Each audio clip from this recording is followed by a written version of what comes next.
Hello everybody, Jerome right here, and once again you're joining me on my YouTube channel. As you can see from this image, I have a set of our planetary setup here in our solar system, okay? And through my paranormal experience and encounter, as you know, the people that's been following me know that I create some pretty interesting videos, okay? Here in this video, I'm going to give you another reality check and what is happening with our space and within our solar system. Okay, in our planetary setup here, we have beginning back out on the end here, we have Pluto, we have Neptune, we have Uranus, we have Saturn, we have Jupiter, we have Mars, and then we have Earth, and then going in a little closer towards the sun, we have Mercury, and then Venus. People, there's a serious problem with this planetary setup, that it actually tells us, and I'm surprised, and you must say to yourself, why hasn't scientists figured this out? Why is Jerome Wright claiming to have this paranormal experience and encounter, keep creating these videos with a reality that science does not have to be involved in to authenticate? People, it's time for us to wake up. In this video, what I'm going to be discussing, and hopefully I'm going to make a catchy title as well too, is that, do you realize that each one of these planets, except for Mercury and Venus, have moons? Do you realize that there is a problem with that? Do you realize that no one has even, I don't know if they even discussed the possibility of what happened to Mercury and Venus moons? You have to assume that all of our other planets in our solar system have moons. Some of them have multiple moons, except for Mercury and Venus. And I keep wanting to say Mars, that's why I hesitate. But people, you have to assume that something happened to those moons. You have to assume that these planets has moons and they disappeared. Now, we can state that their moons, through the energy of the sun and the chemistry of the sun, were destroyed and sent off somewhere in space in particles and parts, which is a plausible scenario. But this morning, when I woke up, I said to myself, and as you know too, by the way, people, that our moon is being pushed away a few inches every other day from our planet. So it's very plausible that, and I believe that this chemistry is happening through, I believe that our planet's atmosphere is growing, meaning that it's being pushed off through the emissions off the core of our planet, which is causing for that chemistry to push our moon a few inches away. So I'm stating that for the few inches that our moon is being pushed away from our planet on a constant basis, on a consistent basis, then it is due to the emitted matter that is actually causing for the expansion of our planet's atmosphere being pushed out. And it's my position through that scenario that ultimately our planet's atmosphere will erupt, meaning that it would be like a balloon that you overinflate, blowing and blowing, and you keep blowing and blowing until finally it explodes. And this is what I believe the case is with our atmosphere that I have actually experienced, which is a very logical scenario. However, it still does not arrive at what happens with these planets' moons. Now, we have to, there's no evidence of these moons being, unless you want to actually say, well, pieces of these moons can be in the asteroid belt. And this is where, they erupted for being too close to the sun, and they were destroyed out and sent out. This is a very logical scenario. And plus, on top of that, science has not even went there with that, but I have that. But I'm going to come up with something that's entirely even different and even more plausible than that scenario, which I've actually created. Both of Mercury and Venus have gaping holes in their atmosphere,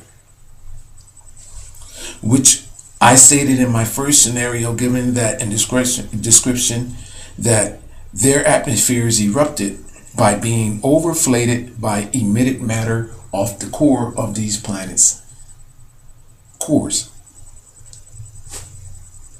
like overinflating a balloon.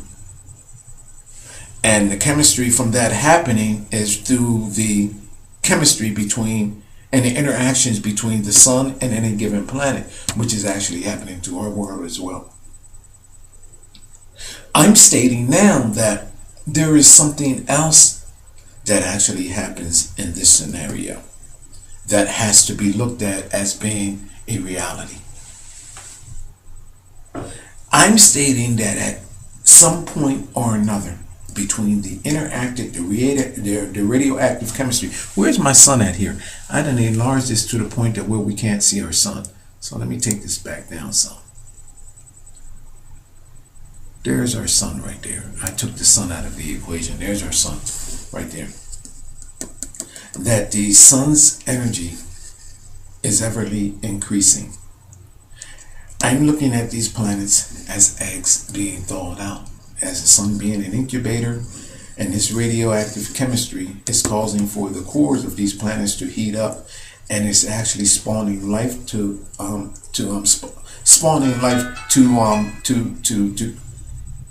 existence based on the proximity and the distance of that and the interaction with the chemistry with the sun. So I'm stating that Mercury and Venus already had life at one point or another.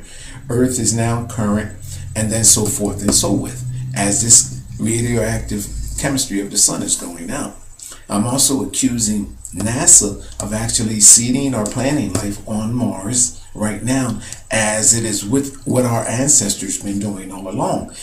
Beginning with over here with Mercury, it's my position that our ancestors hopped over to Venus in the same form that we are now hopping, or NASA is hopping over to Mars.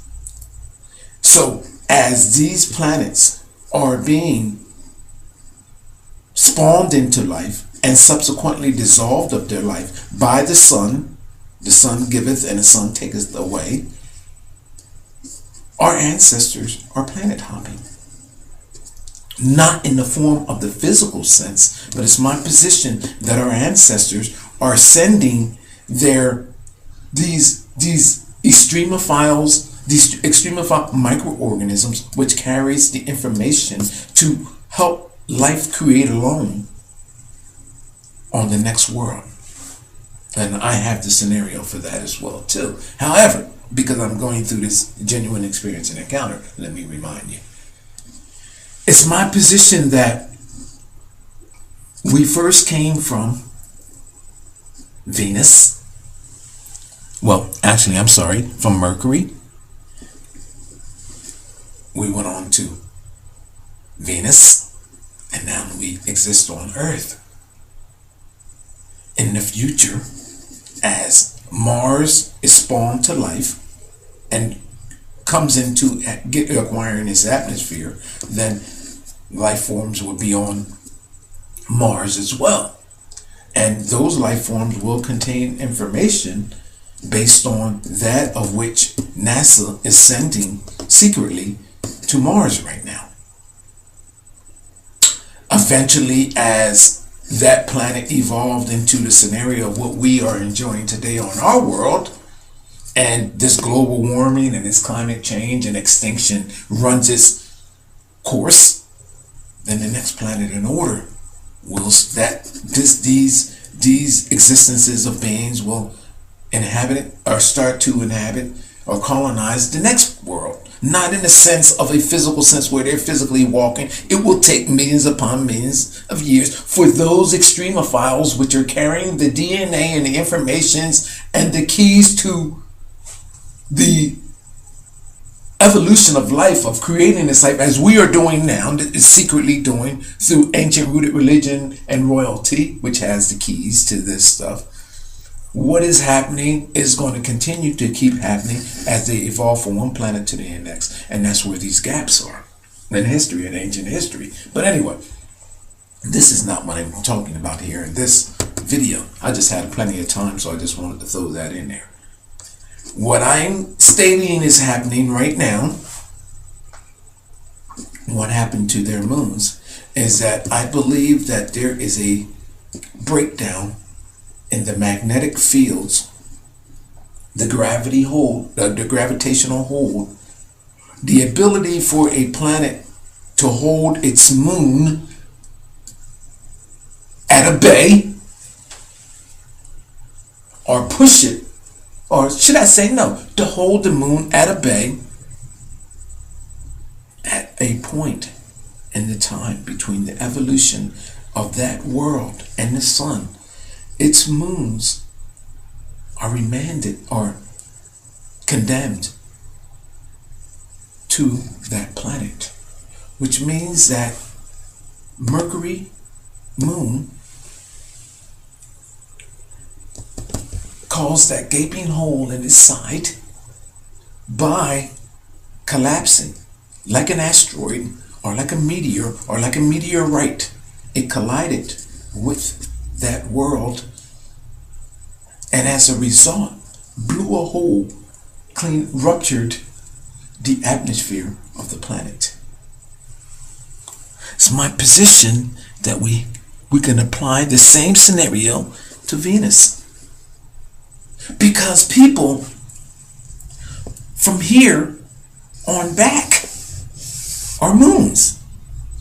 These two planets are the only two planets in our solar system that do not have moons, and there is no evidence of where they have went.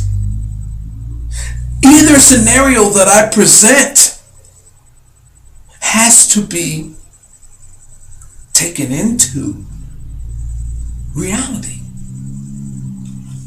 It's my position that if these two planets, which I'm suggesting in a logical scenario, lost the ability to hold their moons off at bay, then those moons, after these planets became deactivated by the chemistry of the sun, lost their ability to hold their moon off, and therefore that moon, let me give you a better scenario.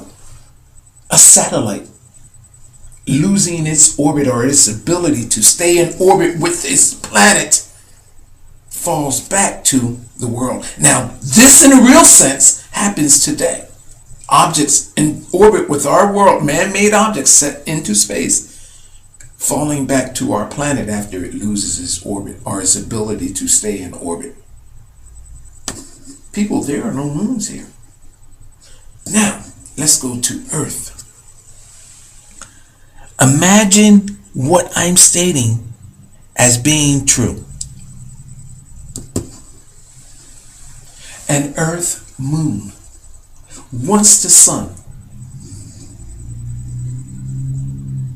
let's say, demagnetized, if that's the proper thing to say, or affects our world. Let's say this way, because I'm not a scientist. I'm not going to pretend to be. I'm just having a genuine experience and encounter and sharing my experience. Let's just say that our world loses its ability. Our moon, which is here, our world loses its ability to hold our moon at a bay. Light switch shuts down on the core. Earth's moon is a satellite in a sense. That moon falls to that world. You even see, I'm going to have to let this go, even see pictures of where in ancient Renaissance paintings where there is a man standing there or in space like a god figure holding, like if he's holding the moon away from, or the sun away from Earth, standing in between or pushing either that or a moon away. People, you get the picture. I'm going to put more in writing. I'm going to let this video go there. Okay, I'm going to stop there. But it's my position that it's very likely that the moons to those planets collided with those worlds and destroyed them. Thank you. And for us to wake up, in this video, what I'm going to be discussing, and hopefully I'm going to make a catchy title as well too, is that, do you realize that each one of these planets, except for Mercury and Venus, have moons? We have Neptune, we have Uranus, we have Saturn, we have Jupiter, we have Mars, and then we have Earth, and then going in a little closer towards the sun, we have Mercury, and then Venus. People, there's a serious problem with this planetary setup, that it actually tells us, and I'm surprised, and you must say to yourself, why hasn't scientists figured this out? Why is Jerome Wright claiming to have this paranormal experience and encounter? Keep creating these videos with a reality that science does not have to be involved in to authenticate. People, it's time. Hello everybody, Jerome Wright here, and once again you're joining me on my YouTube channel. As you can see from this image, I have a set of our planetary setup here in our solar system, okay? And through my paranormal experience and encounter, as you know, the people that's been following me know that I create some pretty interesting videos, okay? Here in this video, I'm going to give you another reality check in what is happening with our space and within our solar system, okay?